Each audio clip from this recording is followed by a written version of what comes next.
वृत्तांत.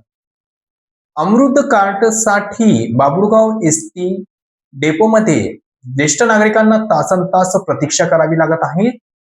महाराष्ट्र शासनाने 75 वर्षावरील ज्येष्ठांसाठी अमृत ज्येष्ठ नागरिक योजनेअंतर्गत मोफत एसटी प्रवास सुरू केला आहे. मात्र या योजनेचे स्मार्ट कार्ड काढताना बाबुळगाव शहरातील बसस्थानकावर ज्येष्ठ नागरिकांना नरक यातना सहन कराव्या लागत आहेत.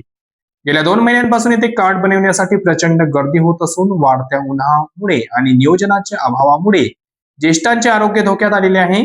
सध्या एप्रिल मे महिन्याचे ऊन प्रचंड तापत आहेत. अशा परिस्थितीत बाबुळगाव बस स्थानकावर कार्ड काढण्यासाठी येणाऱ्या ज्येष्ठांसाठी कोणतीही स्वतंत्र रांग किंवा बसण्याची व्यवस्था करण्यात आलेली नाही. एका कार्डसाठी ज्येष्ठ नागरिकांना तब्बल 3 ते 4 तास ताडकळत बसावे लागत आहे. त्यातच पिण्याच्या पाण्याची सोय किंवा सावलीसाठी मांडव नसल्याने अनेक ज्येष्ठांना उन्हाचा मोठा फटका बसत आहे. उन्हात तासनतास उभे राहणे आमच्या वयाला झेपत नाही. प्रशासनाने टोकन पद्धत सुरू करावी किंवा अतिरिक्त कर्मचारी नेमून ही प्रक्रिया तातडीने पूर्ण करावी, अशी संतप्त भावना उपस्थित ज्येष्ठ नागरिकांनी व्यक्त केली आहे.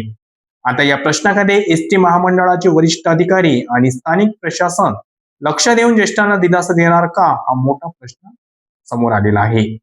यावेळी आम्ही काही ज्येष्ठ नागरिकांशी बोलण्याचा प्रयत्न केला. जाणून घेऊया त्यांची प्रतिक्रिया. 3 तासापासून बसलाय तुम्ही. किती वय आहे तुमचं?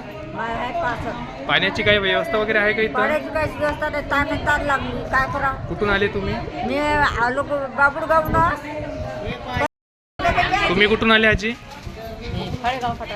अच्छा, किती तासापासून थांबले तुम्ही? 10 वाजता. 10 वाजता पासून.